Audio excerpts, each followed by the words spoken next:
মটরের ধোসা এইটা কিভাবে বানাতে হয় ফুল ভিডিওটা দেখে নাও। এখানে আমরা মটর আর চাল, এটা আলা চাল বা গোবিন্দভোগের চালও আমরা নিতে পারি। এখানে আমরা একটি মিক্সির মধ্যে এই দুটোকে ভালো করে মিক্সড করে নেব। তার আগে কিন্তু আমরা ভিজিয়ে রাখবো 30 থেকে 40 মিনিট।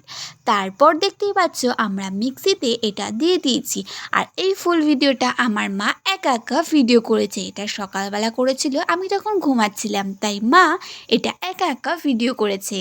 এখানে দেখো তার ওপরে এখানে হলুদ নিয়ে নিয়েছে, হলুদ আর নুন নিয়ে এটাকে ভালো করে মাখছে। দেখতেই পাচ্ছ কিভাবে মাখছে, এটা ঠিক এরকমভাবে মাখবে আর সবটা একসাথে মিক্সড করে দেবে।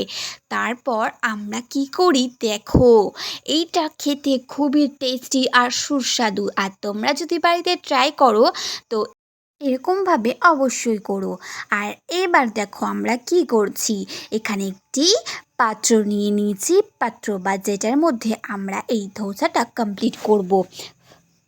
এখানে আমরা তেল মশলা কোনোটাই ব্যবহার করব না, তাই এটার ওপরে আমরা ভালো করে দিয়ে দিচ্ছি যেরকমভাবে গোল করে রুটির মতন, ঠিক সেরকম হাত দিয়ে এটা করে নিচ্ছি। এটা একটা খুন্তি নিয়ে এটাকে ভালো করে মিহিন করে দিলাম এবং মিহিন করার পর এটাকে আমরা উল্টে দিয়ে দেখতেই পাচ্ছ কি সুন্দর দেখাচ্ছে। এটা কিন্তু পুড়ে যায়নি, এরকম হলেই খেতে আরও বেশি টেস্টি হবে।